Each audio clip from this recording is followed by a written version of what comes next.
Assalamualaikum, jangan lupa angkat tangan kanan dan lalu tekan tombol subscribe yang sudah subscribe. Terima kasih sebanyak-banyaknya. Mari kita lanjutkan cerita sebelumnya. Bab 1160. Stefan, aku benar-benar minta maaf, kata Daniel dengan malu-malu. Kalau merasa nggak enak hati, tinggal saja di hotel. Aku nggak merasa nggak enak hati. Lagi pula ini bukan pertama kalinya aku menginap di rumahmu. Dulu aku dan Reiki sering menginap di rumahmu. Kalau mabuk atau sudah terlalu malam, kita pasti menginap. Stefan berdiri, dia juga menarik istri tercintanya berdiri lalu berkata dengan dingin, kamu pakai kamar tamu yang paling jauh dari kamar utama. Tidur lebih awal. Usai berkata, Stefan langsung membawa Olivia ke lantai atas. Begitu sampai di kamar, Stefan pun menggerutu kesal, sejak kapan aku jadi tameng orang lain?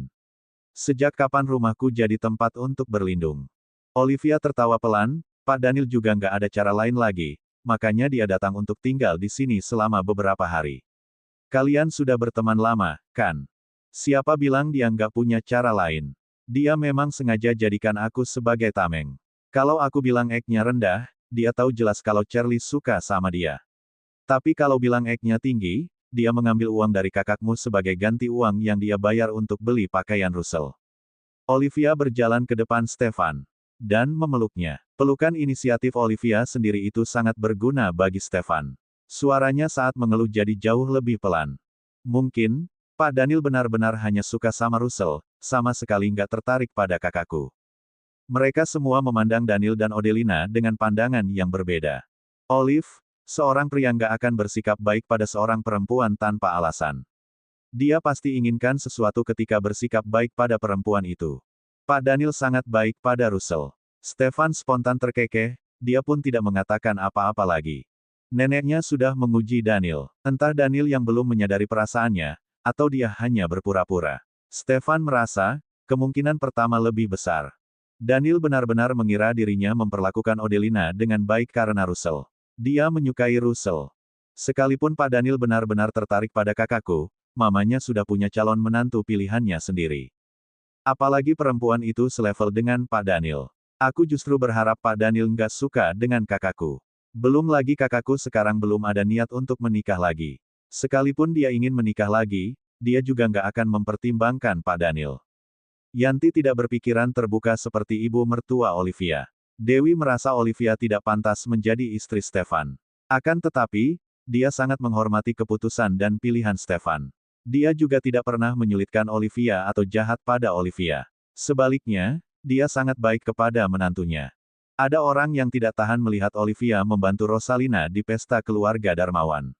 Orang itu bahkan menelepon Dewi dan menghasut Dewi. Akan tetapi, Dewi malah memarahi orang itu. Olivia mendengar hal itu dari nenek.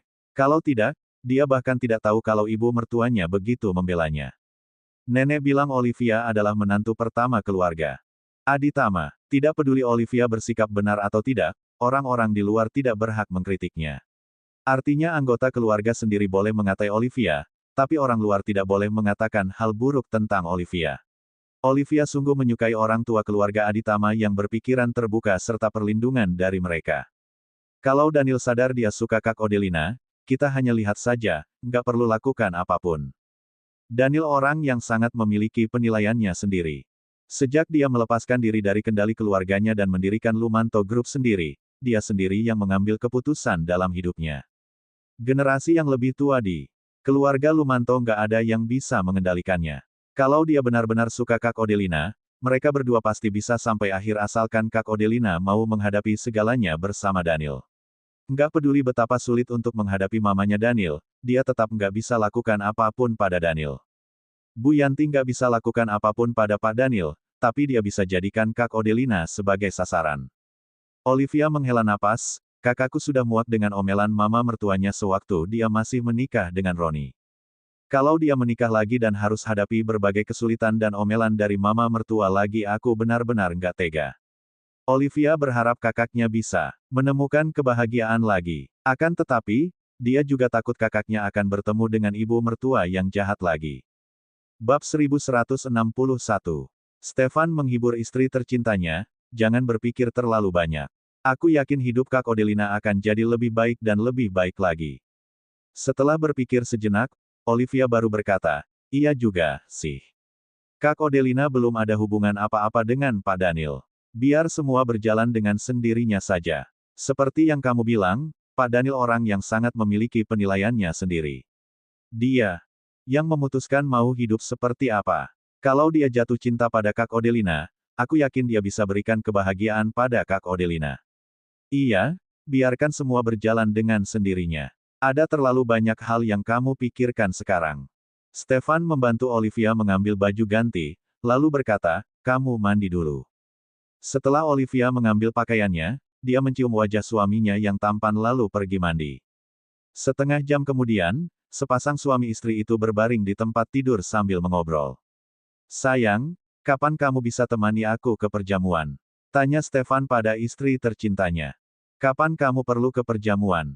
Setelah menghadiri beberapa perjamuan bersama tantenya, Olivia merasa dirinya menjadi lebih percaya diri. Terutama karena Stefan memberinya kepercayaan diri yang cukup. Jadi Olivia merasa menemani Stefan ke perjamuan bukanlah masalah besar. Setidaknya Olivia tidak demam panggung lagi. Dia juga bisa memakai sepatu hak tinggi dan berjalan dengan sangat anggun. Selama ikut tantenya telah mengajari semua yang harus diajarkan. Tantenya tidak menyembunyikan rahasia apapun. Kalau Amelia tidak sabar dalam hal-hal seperti ini. Olivia mau belajar, Yuna ingin memberikan pengalamannya selama puluhan tahun kepada Olivia. Yuna berharap kedua keponakannya bisa menjadi perempuan kuat. Amelia lahir di keluarga terhormat, juga memiliki ayah dan kakak sebagai penopangnya. Oleh karena itu, Amelia mau jadi perempuan kuat atau tidak tetap saja tidak akan ada yang berani menindasnya. Lain halnya dengan kedua keponakan Yuna. Hanya dengan menjadi kuat mereka baru bisa benar-benar dihormati orang lain. Aku harus bahas soal proyek setiap hari. Pada siang hari, kita sibuk dengan pekerjaan masing-masing. Aku nggak akan sita waktumu. Kalau ada perjamuan di malam hari dan cocok untuk bawa kamu, kamu harus ikut aku pergi ke sana. Pada saat mereka para pria bertemu untuk membicarakan bisnis, terkadang mereka pergi ke tempat yang tidak cocok untuk perempuan baik-baik. Tentu saja Stefan tidak ingin membawa istrinya ke tempat yang tidak cocok untuknya. Oke, kalau kamu perlu aku temani kamu, bilang saja sama aku. Istri Tuan Muda Aditama ini ingin mulai menjalankan tugasnya. Stefan tersenyum lalu dia menundukkan kepala dan mengecup bibir Olivia sebentar. Setelah itu, dia berkata dengan penuh kasih sayang, istriku pasti dapat nilai penuh. Sayang, ayo tidur. Stefan menarik Olivia ke dalam pelukannya. Dia peluk istrinya erat-erat lalu melepaskannya dan berkata dengan lembut, malam ini aku nggak akan sentuh kamu. Kamu tidur saja dengan tenang, nggak usah tegang begini. Stefan berusaha lebih mengendalikan diri dalam hal hubungan suami istri. Dia tidak bersikap keterlaluan. Hanya kemarin malam saja dia bersikap lancang. Karena kelakuannya itu pula yang telah membuat Olivia ketakutan.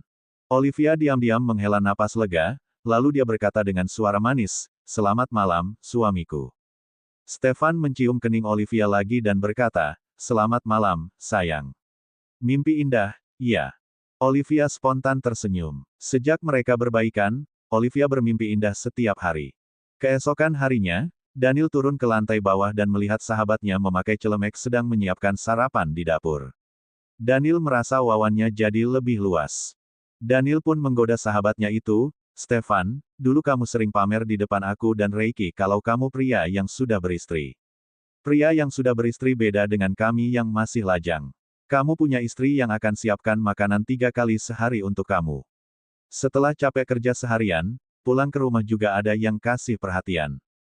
Ternyata seperti ini toh kehidupan pria yang sudah beristri. Stefan menoleh dan menatap Daniel, lalu dia fokus menggoreng bistiknya lagi. Bab 1162. Tentu saja pria yang sudah beristri beda. Bistik yang kamu masak paling kamu sendiri juga yang makan. Tapi bistik yang aku masak sudah pasti aku dan istriku yang makan. Melihat istri yang tercinta makan bistik yang aku masak sendiri adalah suatu kebahagiaan. Tentunya kebahagiaan ini nggak bisa dirasakan jomblo seperti kamu ini. Kalau kamu makan sendiri, makan daging paling berkualitas pun juga terasa nggak enak. Kalau makan berdua, makan sederhana juga terasa enak. Mana bisa dibandingkan? Daniel terdiam sejenak, lalu berkata, kamu membicarakan pria yang bisa masak terdengar sangat menyenangkan. Seolah-olah pria yang nggak bisa masak seperti kami nggak akan bisa mendapatkan kebahagiaan kelak. Keterampilan memasakku nggak sebagus kamu. Tapi aku bisa cari istri yang sangat pandai memasak. Aku tetap bisa makan yang enak-enak. Kamu ini cari istri apa cari koki? Tanya Stefan. Daniel langsung terdiam. Sesaat kemudian, dia mengganti topik pembicaraan. Kasih aku satu potong juga, dong. Kamu masak saja sendiri. Biar kamu bisa belajar dan kumpulkan pengalaman. Kalau sudah punya istri nanti, kamu yang masak bistik untuknya. Dijamin istrimu pasti bakal senang banget dan makan dengan lahap. Daniel mengatupkan bibirnya, lalu berkata, Stefan, aku lagi bertamu di rumahmu sekarang. Tamu yang gak diundang dan bersikeras tinggal di rumahku, itu bukan bertamu namanya. Kalau kamu gak mau masak sendiri, suruh koki saja yang masak. Setelah aku selesai masak, mereka bisa siapkan sarapan untuk kamu. Pada saat Stefan menggunakan dapur, koki akan pergi mengobrol dengan tukang kebun di halaman. Oke, aku masak sendiri. Kamu kira aku nggak bisa masak? Bagaimanapun aku orang yang pernah bermain dengan pisau. Dulu waktu masih jadi preman di luar, apa yang nggak pernah aku pelajari. Jadi preman juga harus dimulai dari anak buah yang paling rendah dulu. Anak buah masak untuk bos adalah hal yang lumrah. Stefan menyiapkan sarapan bergizi untuk istri tercintanya.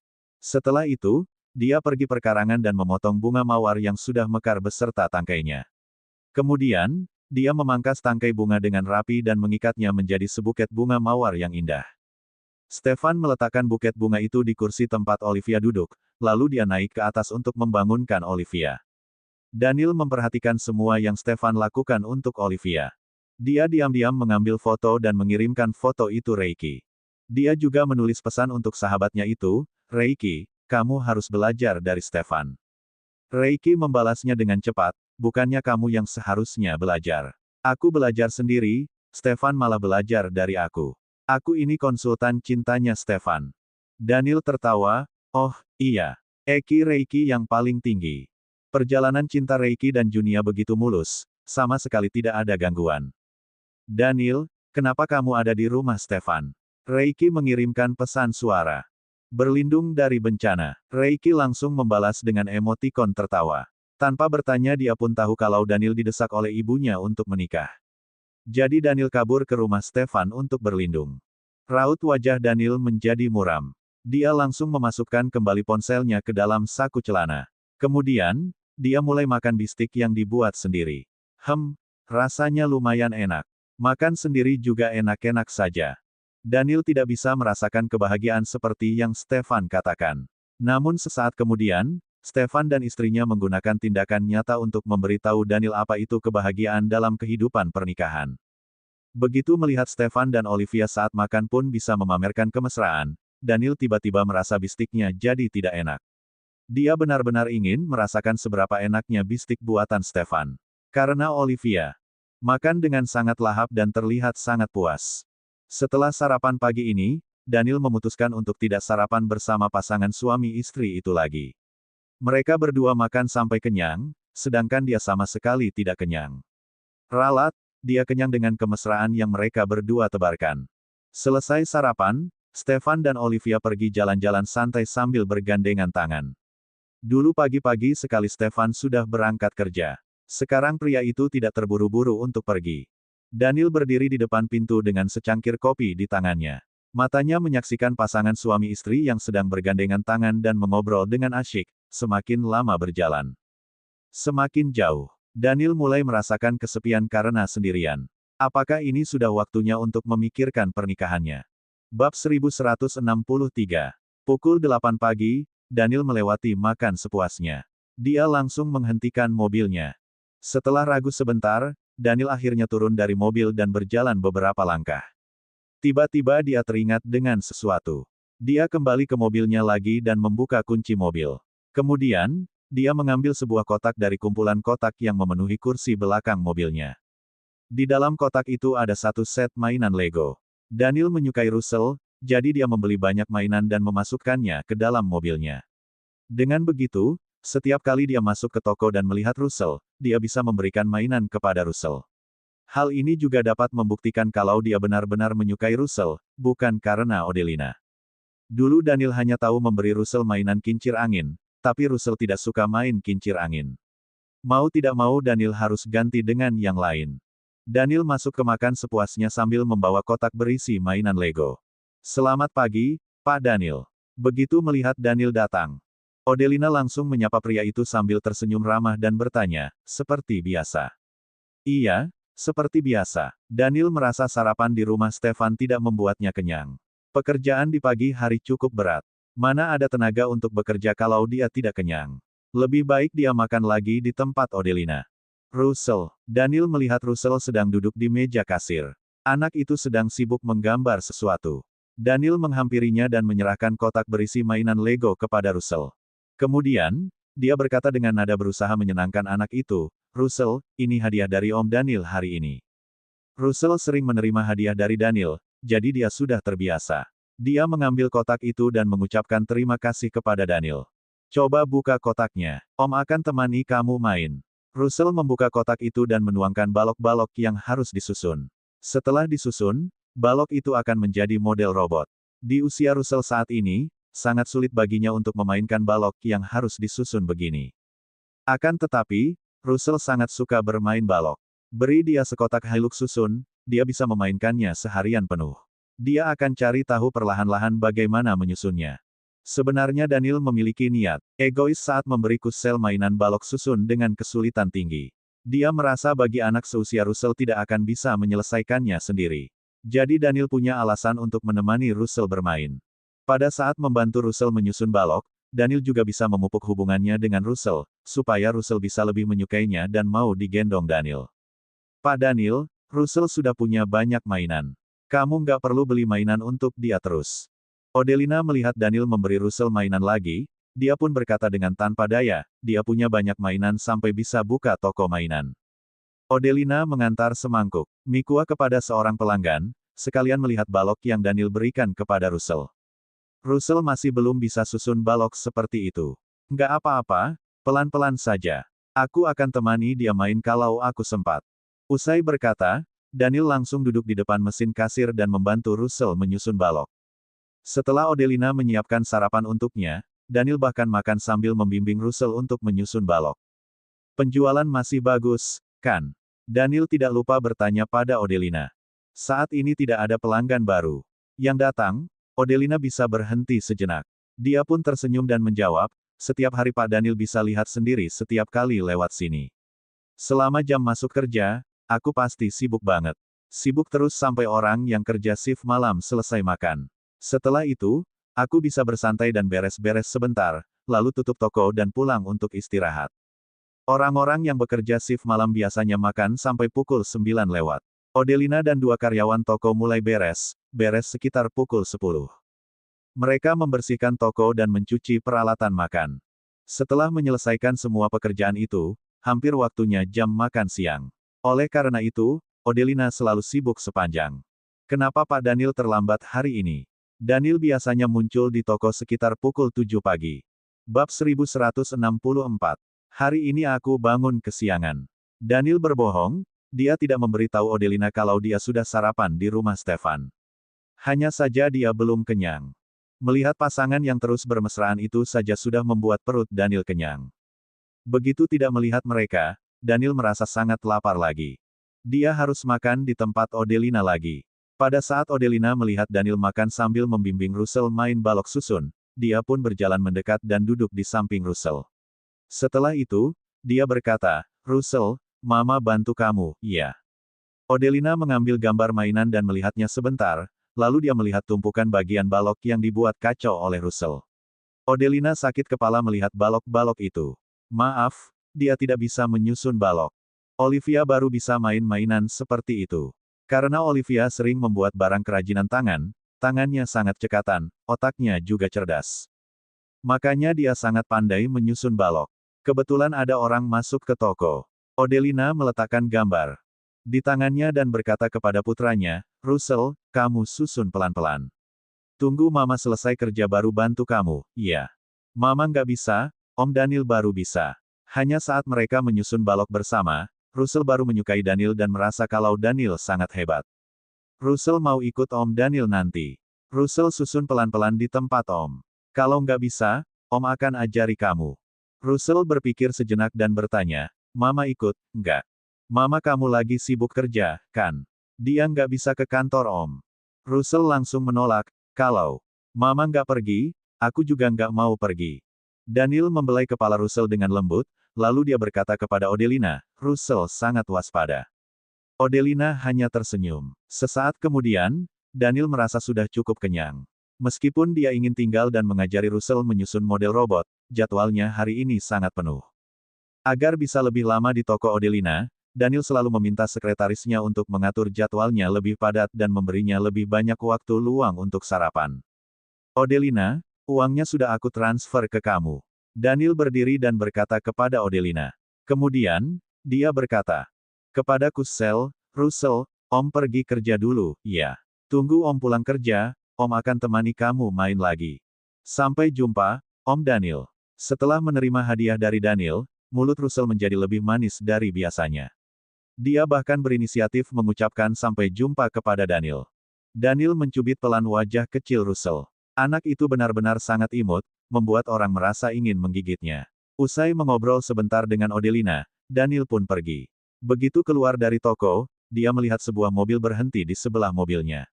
Orang di dalam mobil menurunkan kaca jendela dan menyapanya dengan senyum lebar. Kak Daniel, orang itu tidak lain adalah Charlie.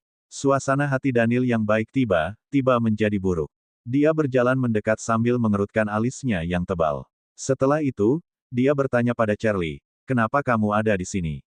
Aku siapkan sarapan untuk kakak. Kak Daniel nggak pulang tadi malam, jadi aku antar ke sini. Sewaktu lihat mobil Kak Daniel diparkir di sini, aku kira aku salah lihat. Charlie memberitahu maksud kedatangannya dengan belak-belakan. Dia melihat ke arah toko sarapan tempat Daniel baru saja keluar, lalu bertanya pada Daniel, Kak Daniel, sarapan di toko itu enak, nggak? Kebersihan toko kecil seperti itu penuhi standar, nggak? Charlie tidak akan pernah makan di toko kecil seperti itu. Menurutnya toko seperti itu pasti tidak higienis. Akan tetapi, dia tahu sifat Daniel terus terang dan tidak mau dikekang karena pernah jadi preman. Jangankan toko kecil seperti ini, makan di warung pinggir jalan pun Daniel berani. Kebersihannya sudah memenuhi standar, ada sertifikatnya. Daniel tidak memberitahu Charlie kalau makan sepuasnya adalah toko sarapan yang dibuka oleh Odelina. Bab 1165. Yanti pernah menyebut nama Odelina di depan Charlie. Meskipun fokus Charlie tertuju pada Olivia, karena dia ingin berteman dengan istri tuan muda Aditama itu. Charlie pasti memperhatikan Odelina juga. Bagaimanapun, Odelina adalah kakak kandung Olivia. Toko itu punya aku sewakan ke orang lain. Daniel segera menambahkan kalimatnya agar Charlie tidak merasa kalau dia sedang membela pemilik toko. Charlie tersenyum dan berkata, pantas saja Kak Daniel makan di sana. Ternyata toko itu punya kamu. Aku sudah kenyang, benar-benar nggak bisa makan lagi. Bu Charlie bawa pulang saja sarapanmu itu. Terima kasih atas niat baikmu. Daniel tidak ingin membawa Charlie ke perusahaan. Aku pulangnya nanti saja. Sekarang aku mau pergi ke perusahaan Kak Daniel. Aku datang ke kota Mambera kali ini selain untuk selesaikan sesuatu.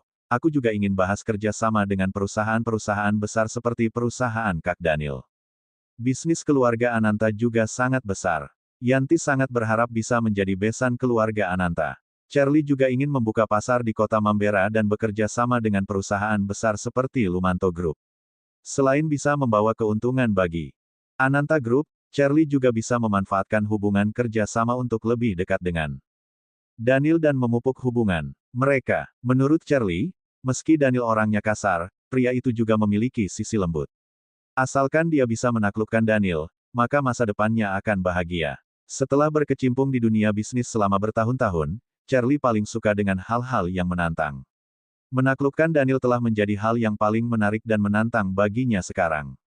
Charlie menggunakan alasan ingin mengunjungi Lumanto Group. Daniel pun tidak bisa menolak dengan paksa. Bagaimanapun, Charlie anak sahabat ibunya. Mau tidak mau Daniel harus masuk ke dalam mobil, lalu menyalakan mobil dan menginjak pedal gas, melajukan mobilnya dengan sangat cepat. Charlie segera mengejar Daniel dengan mobilnya. Odelina yang berada di dalam toko sama sekali tidak melihat adegan tersebut. Tidak lama setelah Daniel pergi, keluarga Pamungkas beramai-ramai datang ke toko. Beramai-ramai dalam artian seluruh anggota keluarga Pamungkas datang. Bahkan Sela dan suaminya serta Aiden juga datang. Rita yang mengajak mereka ke kota, bilangnya mau pergi ke kebun binatang bersama. Aiden yang sudah masuk TK seharusnya pergi ke sekolah. Apa daya, setelah kakek dan neneknya tidak menjaganya, anak itu sering demam. Sekarang dia demam lagi. Makanya Sela minta izin 2 hari dengan gurunya dan membawanya pergi ke rumah Roni. Pada awalnya, Yeni merasa tidak senang ketika melihat begitu banyak orang ikut dia pergi ke kebun binatang. Setelah dipikir-pikir, semua anggota keluarga Pamungkas ikut pergi. Kalau rencananya hari ini berhasil dan Russell diculik, dia sebagai ibu tiri tidak bisa disalahkan dalam hal ini. Semua anggota keluarga Pamungkas tidak bisa jaga Russell dengan baik, jadi siapa yang harus disalahkan? Russell. Begitu masuk ke dalam toko, Aiden melihat Russell sedang bermain dengan balok. Dia segera melepaskan diri dari tangan ibunya dan berlari ke arah Russell. Kemudian, dia memanjat bangku seperti monyet dan duduk di sebelah Russell. Russell, kamu lagi main apa? Pinjamkan aku main sebentar. Setelah mendengar suara teriakan Aiden, Russell cepat-cepat memasukkan balok yang belum berhasil dia susun ke dalam kotak. Pada saat Aiden duduk di sampingnya, dia sudah memasukkan semua balok ke dalam kotak. Kemudian, dia memeluk kotak itu dengan erat sambil berkata pada Aiden, ini balok yang Om Daniel kasih ke aku. Pinjamkan aku sebentar. Aiden mengulurkan tangan hendak merebut kotak itu dari Russell. Russell langsung memutar tubuhnya dan menghindar dari tangan Aiden yang ingin mengambil mainannya. Dia pun melompat turun dari bangku dan berlari ke arah ibunya. Aiden sering mengambil barang-barang Russell. Aiden juga suka menindasnya. Dia tidak mau bermain dengan Aiden. Berkat kasih sayang serta pendampingan dari ibu dan tantenya, Russell berhasil keluar dari trauma akibat kejadian yang dia alami di rumah keluarga Renaldi. Meskipun begitu, dia masih mengingat kejadian itu. Bab 1166. Ma, Russell punya mainan tapi nggak kasih aku main. Ma, aku mau mainan. Aku mau mainan Russell. Aiden juga berlari kembali ke Sela. Anak itu menarik pakaian ibunya dan meminta ibunya bantu dia mengambil mainan dari Russell. Sela selalu percaya kalau anaknya yang paling berharga, sedangkan anak orang lain tidak berharga. Dia pun mengulurkan tangannya ke arah Russell dan berkata, Russell, kasih mainanmu ke Kak Aiden sebentar. Mainan ini punya aku. Russell memeluk kotak itu erat-erat dan tidak mau melepaskannya. Sela berjalan 2 langkah ke depan dan hendak menarik Russell. Akan tetapi, Odelina memukul pergelangan tangan Sela dengan sendok. Pukulannya cukup keras, sehingga Sela langsung menarik kembali tangannya karena kesakitan. Odelina, apa yang kamu lakukan? Odelina memasang raut wajah dingin, aku yang seharusnya tanya sama kamu apa yang kamu lakukan. Mainan itu milik Russell. Kalau dia nggak mau kasih Aiden main, ya Aiden nggak usah main. Kamu ini tantenya, tapi kamu malah mau rebut mainan Russell. Sela, Andi menekuk wajahnya dan memarahi putrinya. Setelah Sela membawa Aiden ke samping, Andi baru meminta maaf kepada Odelina. Odelina, kalau Russell nggak mau kasih Aiden mainannya ya nggak usah kasih. Mainan itu milik Russell. Untuk apa kalian semua datang ke sini? Tanya Odelina sambil melirik semua orang. Roni menyela di waktu yang tepat, dia pun berkata, tadi malam papa mamaku sudah beritahu kamu ketika mereka pergi ke rumahmu, kan? Hari ini kita datang untuk bawa Russell ke kebun binatang lihat harimau. Usai berkata, Roni bertanya pada putranya, Russell, kamu mau ikut papa pergi ke kebun binatang, enggak? Russell mengedipkan matanya yang besar dan bertanya, Pa, mama ikut, enggak? Roni langsung melihat Odelina sebentar lalu menjawab, mama juga ikut. Odelina, kamu tutup lebih awal hari ini.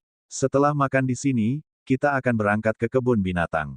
Dari sini ke kebun binatang butuh waktu 1 jam. Kalau pergi lebih awal, anak-anak bisa main lebih lama. Kebun binatang kota Mambera sangat besar. Di dalamnya terdapat banyak sekali jenis hewan. Awal pacaran dengan Odelina, Roni menggunakan waktu di akhir pekan pergi ke kebun binatang 1 kali. Saat itu, mereka juga membawa Olivia yang belum dewasa ke sana. Awalnya Odelina ingin menyuruh anaknya ikut keluarga Pamungkas ke kebun binatang tanpa dirinya. Namun begitu dia melihat Aiden, Odelina pun khawatir kalau dia tidak ikut, Russell akan ditindas Aiden. Dia pun menunduk dan bertanya pada putranya, Russell mau pergi, enggak? Russell langsung menjawab tanpa berpikir, Ma, aku mau pergi. Aku mau pergi ke kebun binatang sama papa dan mama. Usai berkata, Russell menatap Yeni. Dia masih belum begitu mengerti mengapa tante itu selalu berada di sisi ayahnya. Dulu orang yang selalu berada di sisi ayah adalah ibunya. Odelina, kamu lihat Russell pengen banget ke kebun binatang.